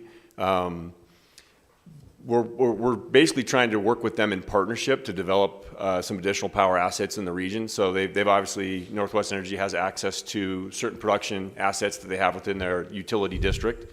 We're going to try to take advantage of what they have available, but then also bring additional resources into both the property and potentially the grid to help stabilize the grid, bring more assets to it, upgrade the distribution lines and the distribution network in the area. And so I would say that, our type of use actually is usually additive to the electrical infrastructure in the market versus, being a user of it. We are obviously going to use some of the resources. We're going to try to bring additional resources. And you are correct. A lot of this land is very topographically challenged. We're going to try to use as much of it as we can in some of the areas, but you are correct that there might be opportunities for us to take some of the more slopey portions and look at solar. We are looking at some other on-site power generation type of activities. And you're right. It looks like that the state is working on some sort of a kind of what they call behind the meter type of agreements with data center users. So it allows you to kind of partner with the utilities to bring more production assets on site and then use them as into the grid as well to get the preferential tax treatment. I will make a comment. I know earlier that there was a public comment on the tax rate being a low tax rate. One of the reasons why it is because this is a very capital-dense industry. So when we're talking about, a warehouse building or like, a couple 100,000 square feet or 1 million square feet, these buildings are usually billions of dollars. Like one of these buildings will be $1 billion. And so when you look at the tax rate applied towards the amount of capital intensity that goes into the project, you need to incent the projects by having a lower tax rate. But I can tell you, even at 0.9, it is going to be astronomically way better than a warehouse building sitting anywhere in the market. Thank you, Mr. Saby. Any other questions of commissioners? Commissioner Healy? Thank you. I just had one more question because his other concern was community input. Sure. And I mean, nothing personal or, not against that, but is that, something? Commissioner Healy, Mr. Saby? Or would you want Kristen? Go ahead. Yeah, how would you like me to answer that one? I mean, obviously, we're very good community builders, community advocates. We're going to be very good partners in the community. I mean, if you do a little bit of research on us, we've been in a number of rural communities in Washington State and also down in Texas. We come into the community. We are good partners. We invest in the community. All of our, we do create. I know there's also the other thing about jobs. We do create a lot more jobs than is really kind of like thought about. It's hundreds of jobs, and during the construction phases, it is thousands of jobs. We will do what we can to engage with the community, and we will be very good community citizens. Thank you, and I'll address that a little bit too. As the comment was that we've been talking for about a year with this development. Like all developments, until really there's a conversation about purchase, and companies don't want to divulge that they're coming into your community until they're coming into your community. And so that's the public. We can't have those conversations prior to that happening because there's proprietary things and what they're working at and whether they're going to come here or develop or not. And so we don't engage in that public comment until it's appropriate to engage in that public comment. And that started really last Friday when they proposed the sale of the land out at Montana Connections, in which they went in front of the Montana Connections board, and hence is now in front of you today. I would like to point out, at least we're using our name. Most of these projects show up and they're using code names, so I mean, right. we're not hiding. Yeah. Any other questions of commissioners? Commissioner O'Leary. Thank you, Chief Executive Gallagher. Mr. Saby, thank you again for coming. The last question I have was a concern about, I did a little light reading over the weekend. There was a recent Yale report put out about the offloading of grid upgrades onto the general public and ratepayers. And of course, that's always a concern. We have our local power company is the largest power company in the state, and we benefit a lot from having that in our community, but at the same time, we have an obligation to the ratepayers. And so I just wanted to give you a chance to maybe talk a little bit about what your expectations are for any grid upgrades that might happen for this project, and who would be bearing the burden of those upgrades. Commissioner O'Leary, Mr. Saby. Sorry. So sure, that's a. I won't go into conspiracy theories, but there seems to be an organized group of individuals in the United States that are going around throwing hand grenades at data centers. That is one of the talking points that they're using. I would find it very hard to find any project around the country that has actually utilized more resources and imposed more costs onto the ratepayers in the grid than they have actually paid for in upgrades. So almost all of our projects that we have done, actually all of our projects that we have done around the country, we essentially work with the utility providers, and we end up paying for all of our proportionate share, or even sometimes a very large disproportionate share of the upgrades of the distribution lines, of any production. I mean, we come in and actually make the grid stronger and usually invest in a lot more of the infrastructure than is actually being used. And so our discussions with Northwest Energy are also going along those lines. So I can assure you that any resources that we may consume are going to be paid for by us, and most likely a lot of those resources that are going to be paid for by us are probably going to benefit the grid and benefit the ratepayers at the end of the day. Thank you, Mr. Saby. Commissioner Anderson. Thank you, Chief Executive. Thank you very much, Mr. Saby, for being here. I did have one question. It goes back to the energy question that you mentioned a little bit before. You talked about solar and the possibility of solar, and then you mentioned other. In your previous developments across the country, do you have any example of that particular other form of energy you've been bringing into line, and what that might be and how that might affect the area? Commissioner Anderson, Mr. Saby. Sure. So honestly, to date, there has not been a lot of additional uses being directly paid for by the data center users around the country. You're starting to see a lot of the talk of what is called behind the meter, where you're actually going to have some of these assets that are going to be co-located with the data centers. They really don't exist much right now in the United States. What you're seeing that's happened so far today is you usually end up with solar projects that are done someplace else in the area, and either the power company or the data center company becomes what is called an off-taker. So we agree to buy the power that is going to be generated from the solar plant. Either we'll go onto the grid and we'll be an off-taker from the grid, or we will buy it directly and that power will go into the grid that direction. In a lot of the newer ones, we're all trying to figure out what is called behind the meter, which is essentially kind of co-locating some of these power resources either directly on the campus or directly adjacent to the campus. Because power prices have gone up really across the entire United States, and because of all the demands from the electrification of everything today, the entire world is basically short energy. And so we're all trying to figure out new alternative sources of energy. And so when I say others, we're talking about solar, we're talking about geothermal. It's a little science fiction-y, but we're actually, one of our customers is actually a fusion company, which is not nuclear, not fission, but fusion. And then you also hear a lot of talk about the small modular reactors that are now, people are talking about trying to entitle and work those into the grid. You've got geothermal, which essentially is trying to use the heat in the ground to actually help produce energy and power. And so we're kind of exploring all the above. The cool thing about Montana is you actually have the ability to do all the above, right? You've got access to geothermal because of the landscape around here.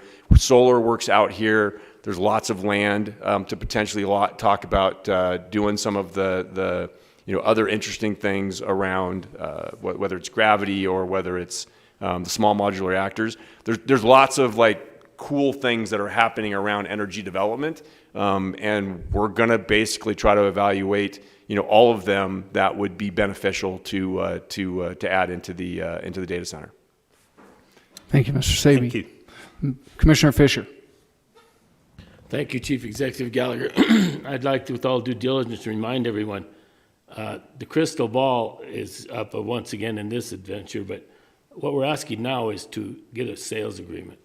We're not asking about future electricity or what the ground is. It's apparently it's not a real good piece of ground, but it's going to work for what they want to do. So, I think at this time we're getting a little deep into their personal business, which is we're just asked here to either approve or deny sale of property of 600 acres in the Montana Connections. And I think Administrator Rosa done a good job. I think Mr. Sabry done a good job. So I think it's time, I'm going to allow, if possible, Mr. Barrett to come up and have his little bit of conversation. Then I'm ready to concur and place on file this communication to make this sale go and see what happens in the future. Thank you. Thank you, Commissioner Fisher. So you'd like Mr. Barrett to come forward to answer a question? Okay. Mr. Barrett.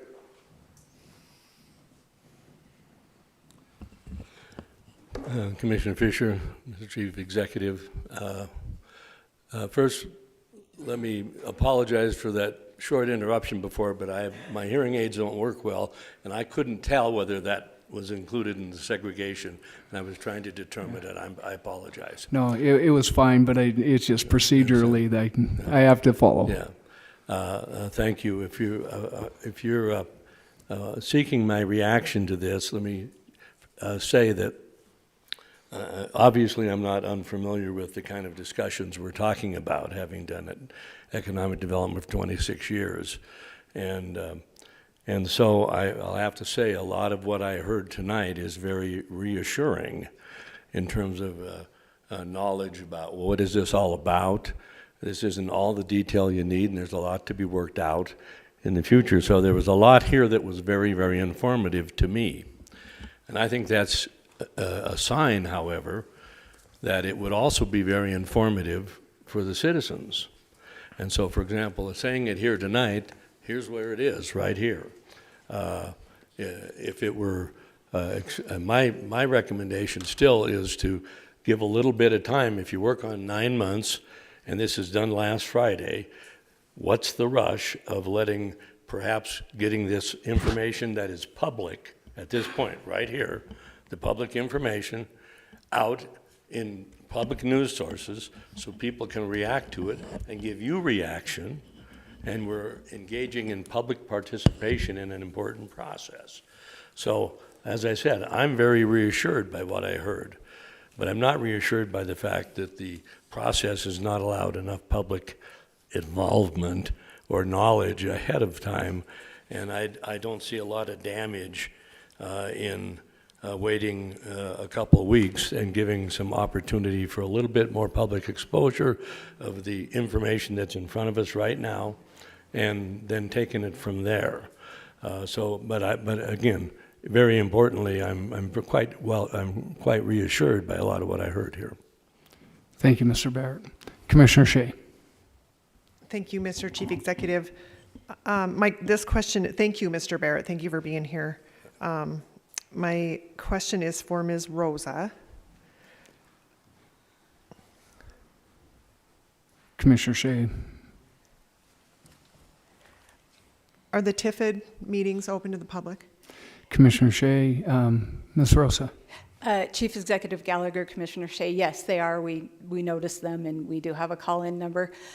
I would like to caveat that a lot of the projects that we've talked about, that were mentioned, the battery, the solar, those were asking for variances. Those were or special use permits.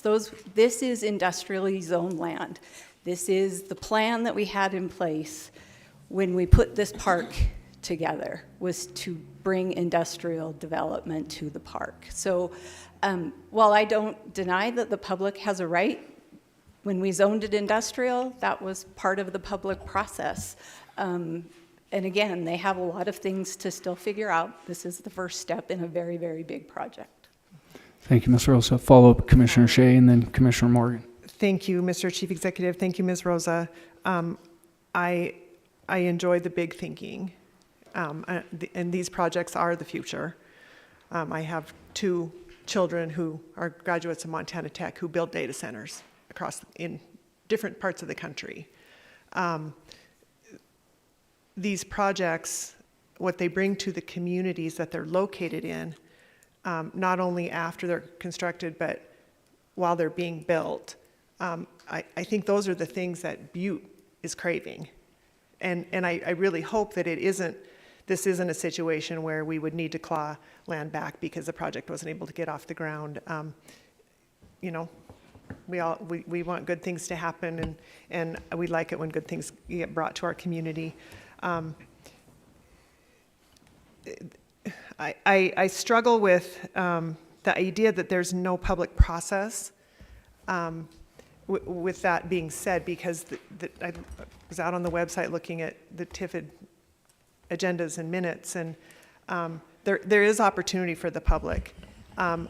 And we can't control what the media covers, so I would appreciate, I would like them someone to be watching this and cover it. Yeah, I think that was all I had, but I do like the big thinking, and I do like the industrial use of the industrial zoning. That's why it's there. Thank you, Commissioner Shea. Commissioner Morgan. Thank you, Mr. Chief Executive. Just along those lines, I just want to to make sure that everybody is aware that there was no process that was sidestepped regarding this communication to get it to this body today.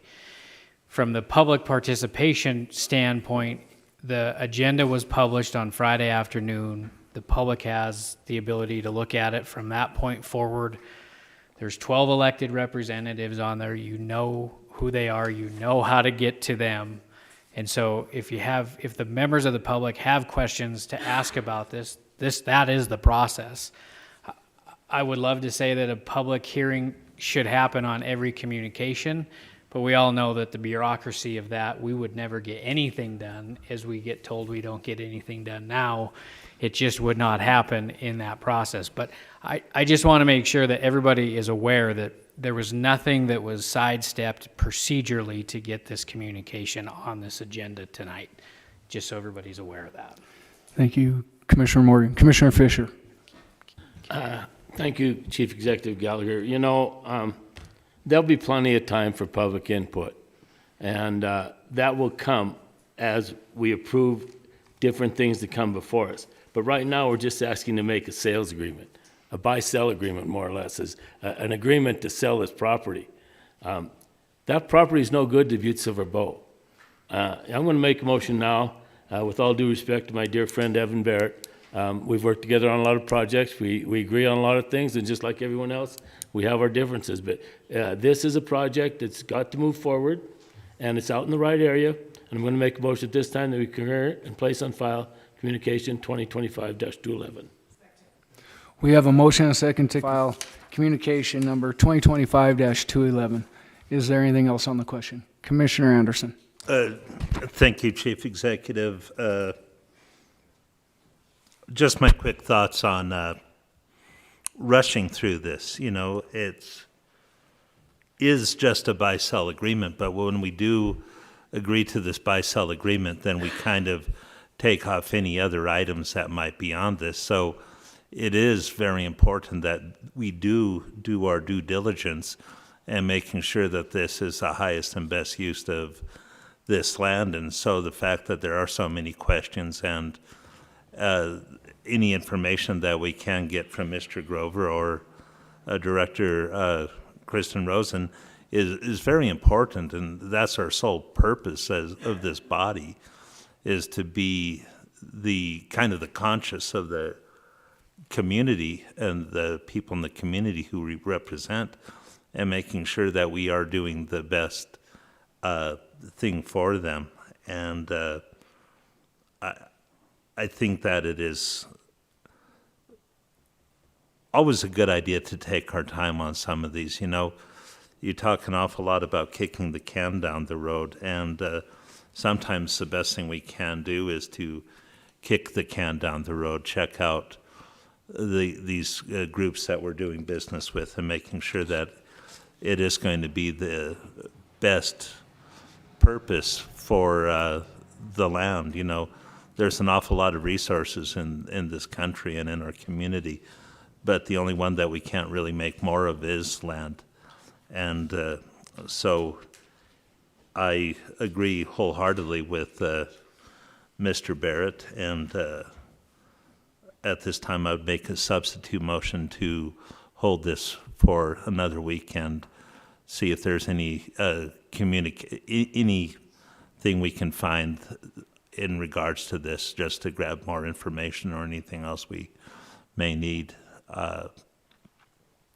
to look at the company and find out what's going on. I remember a few months ago we had somebody come in toting nuclear power and how it was going to be a great thing, and if we rushed a gun on that one, Lord knows where we would be. It took about a week, 2 or 3 days to find out that the company was shady as heck, and a lot of the information that he projected to us was shady and misguided at the very least. I'm not saying that what Mr. Grover is doing here, but I do think it's in our best interest to make our due Commissioner diligence. Anderson, I think you're talking about Mr. Saby and not Mr. Grover. Mr. Grover was the EV. Oh, excuse me, Mr. Saby. I apologize. I have my name written down here, and I apologize for that. let the record show that, I suppose. But anyway, with all that being said, I would make a substitute motion that we hold this for another week.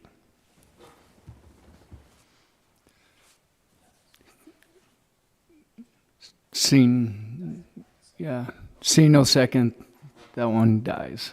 So Commissioner O'Leary. Chief Executive Gallagher, I guess now that there's not a substitute motion, it doesn't really matter. But I guess for the sake of all of us to understand, I would ask the question of maybe Director Rosa, is there anything about this particular agreement that is time sensitive? Because I believe procedurally this would be 2 weeks before we could make a final decision on this. Is that correct? Yeah, nodding head. So, within 2 weeks, I don't know if this is going to hold the project up in a way that is detrimental, but I just seeing 3 weeks, which is that true? We would end up with 3 weeks? Yeah. Yeah. So it's 5 Wednesdays. Yeah, 3 weeks it would be. 3 weeks before we could do a final. So if we get some clarification on that. Commissioner O'Leary, Administrator Rosa. So they have been asking for this. We have been working on this for 9 months. I'm sorry, Chief Executive Gallagher, Commissioner O'Leary. I would not recommend that we do that. I don't know that there's anything completely that's really, really pressing, except that they've been working on this for a long time. We've been talking to them for a long time. It is our job to do that. I am very confident in and comfortable in recommending that you enter into this agreement, and that these folks will continue to work down that path of getting this project up and going, and the sooner we can give them the assurances that they have control of the land, I think the better for the project. Thank you, Administrator Rosa. Commissioner O'Neill. Thank you, Mr. Chief Executive. So one of the things I want to just talk about is, we have a really great opportunity here. We have somebody that wants to buy property, and obviously we ask questions just to make sure what they're going to do. So I feel like that's a pretty good idea when we ask a couple things. We heard about jobs. We hear about a lot of great things. But I'm going back to what Commissioner Fisher has stated, that they are buying the land today. There's also the processes that they're going to need to go through after they purchase the land. So if they buy the land tomorrow, they can't start building next week, right? They're going to have to go through all the fun stuff, permits, and all that good stuff. So I don't know what 3 weeks, 2 weeks does. I don't know if it gives you more time to research whatever everyone's planning to research. But again, repeating myself, we have a great opportunity to get rid of some property in a place that's zoned for what it's supposed to be. I don't know how, I want to go through, approve this right now, and I know I can wake up tomorrow and feel good about that, and feel like that I am doing what's right for Butte-Silver Bow. There is that too, as we are elected to do that. Again, I think this is a great opportunity, and I don't see why we wouldn't move forward and embrace the wonderful. Count the number up what we get back for it there. It's a good number, and again, a great opportunity. Thank you. Thank you, Commissioner O'Neill. Commissioner O'Leary. Thank you, Chief Executive. And I guess one more comment to Mr. O'Neill's point. I did my own due diligence here the last couple days. I spent probably 3 or 4 hours the other day looking at aerial photography of every one of SABI's data centers. These are enormous facilities. There's hundreds of cars in the parking lots. This is a real company. There's no concerns on that front. I feel comfortable with this at this point. I think the appropriate thing to do is to let this move forward. We can do all the due diligence as we go along. There's plenty of other things going along. Thank you, Commissioner O'Leary. So, Commissioner Fisher, do we want to move forward? Thank you, Chief Executive. With all that being said, the substitute motion failed. I call for the vote. Thank you. Thank you. So we have a motion and a second. Do we? We got We got to approve the call for the vote. Well, we didn't have a second. That wasn't seconded. Okay. So we don't have a second for the call for the vote. So we have a motion to approve, to concur and place on file communication number 2025-211. Anything else on the question? Could commissioners please vote?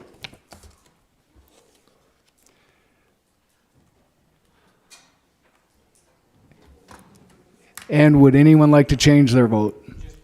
Yes, Commissioner Morgan.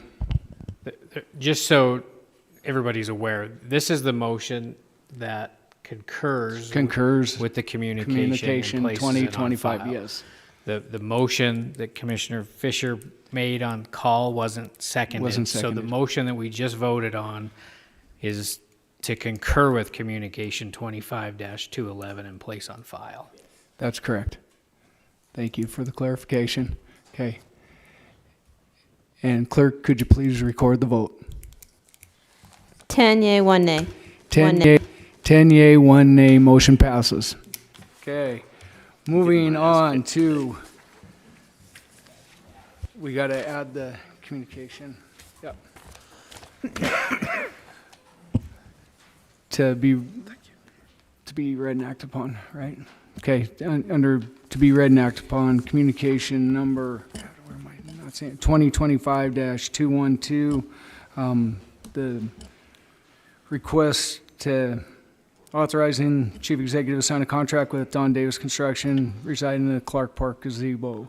Commissioner Morgan. Thank you, Mr. Chief Executive. Unless County Attorney Enruth has anything to add on this communication, I would just make a motion that we concur with communication 2025-212 and place on file. We have a motion and a second to concur and place on file communication number 2025-212. Is there anything on the question? Could commissioners please vote?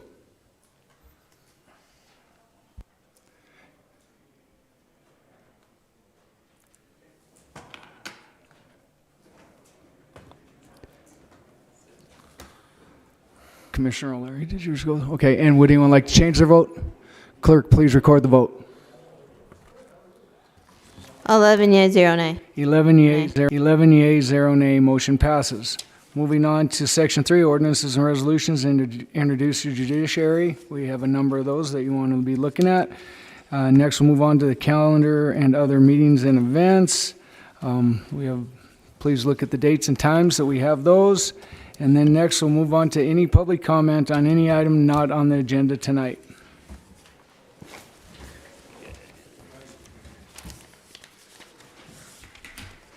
Please state your name, your address, and what you'll be speaking to us about. My name is Jim, or James Corbett. I hang out at 911 Nevada Avenue. Can everybody hear me? Yes. Well, I came in here again. I've got this situation, or had this situation that's extreme. And I've got people that are looking for me and believe they're talking to me on a cell phone. It's not me. This has to do with the whole portfolio that was constructed within this courthouse. It was held within this courthouse till from what I understand, 2019. All I was supposed to do was show up and sign some documents. Somehow these documents got moved, like St. Patrick's Day. I was standing in front of the Union Building over here, kind of hoping to run into somebody that recognized me, of course, the beard. But as a guy walked by or whatnot, I thought, I wonder if that's him or whatnot. And then I heard him say, "I'm sick of waiting for you, Jim Corbett." Now, I had to figure out that they're probably using cell phone texting or whatnot. I don't have that phone. I don't have these communications. Another time I'm at the store. I run into a guy I know. I said, I know you. And he's like, "Yeah, Mike, I've been looking for you." I'm like, "Hey, well, I'm right here. What's up?" Well, whoever's in the truck starts smashing the brand new truck, screaming bloody murder. "Don't talk to him. This whole thing. I have to walk away from that situation. Just today, I got called an a-hole at the store. People just shaking their heads at me like I'm fucking nuts. Sorry, I cussed. Mr. Corbett, please. But this has been going on, Mr. and these Corbett. documents were here, and anybody out there that might know of or knows of this situation, please do not talk to anybody on a cell phone. You have to come find me at my address, because I can't seem to get phone calls. If they're from the wrong person, it just shuts off.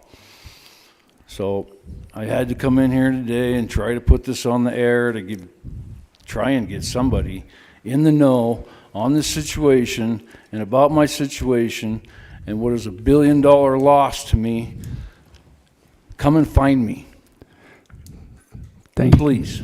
Thank you, I Mr. Corbett. appreciate it for the time that you gave me to come up here and speak my mind a little bit. I'm sorry that I cuss. Thank you, Mr. Corbett. Thank you. Okay. Next, I would take a motion to adjourn. Well, it's been motioned and seconded. All those in favor signal by aye. Aye.